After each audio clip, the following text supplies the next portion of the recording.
Hello traders, welcome back to my channel. నేను మీ Telugu trader ఉమేష్ని. ఈరోజు paper ట్రేడింగ్లో డే 33. ఈరోజు నిఫ్టీ 50 అనేది పెద్ద రెడ్ క్యాండిల్తో ఓపెన్ అయింది.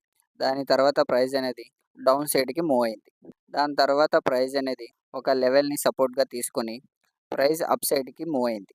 అందుకనే నేను నిఫ్టీలో ఆప్షన్ కాల్ని బై చేశాను. ఈరోజు నా స్టాప్ లాస్ అనేది హిట్ అవ్వాల్సింది, కానీ నా స్టాప్ లాస్ అనేది ప్రీవియస్ లో కిందనే పెట్టాను. అందుకనే కొద్ది పాయింట్తోనే తప్పించుకున్నాను. లేదంటే ఈరోజు నేను లాస్ బుక్ చేసుకోవాల్సి వచ్చేది. అలాగే స్టాక్ మార్కెట్ కొత్త వాళ్ళు ఎంటర్ అవుదామని అనుకుంటే గనక, స్టాక్ మార్కెట్ గురించి తెలియకపోతే గనక, స్టాక్ మార్కెట్ యొక్క బేసిక్స్ ఎక్కడ నేర్చుకోవాలని డౌట్స్ ఉంటే గనక కామెంట్స్లో లింక్ అని టైప్ చేయండి. నేనే పర్సనల్గా మీకు డిఎం చేస్తా. ఆ లింక్ వచ్చేసి నా యూట్యూబ్ ఛానల్ లింక్ అండి. నేను స్టాక్ మార్కెట్ యొక్క బేసిక్స్ని అప్లోడ్ చేస్తూ ఉంటాను నా యూట్యూబ్ ఛానల్లో. మీకు కూడా ఇంట్రెస్ట్ ఉంటే కనుక కామెంట్స్లో లింక్ అని టైప్ చేయండి. ఇలాంటి వీడియోల కోసం ఫాలో చేసి పెట్టుకోండి. మళ్ళీ మరో వీడియోలో కలుద్దాం. Okay, bye traders.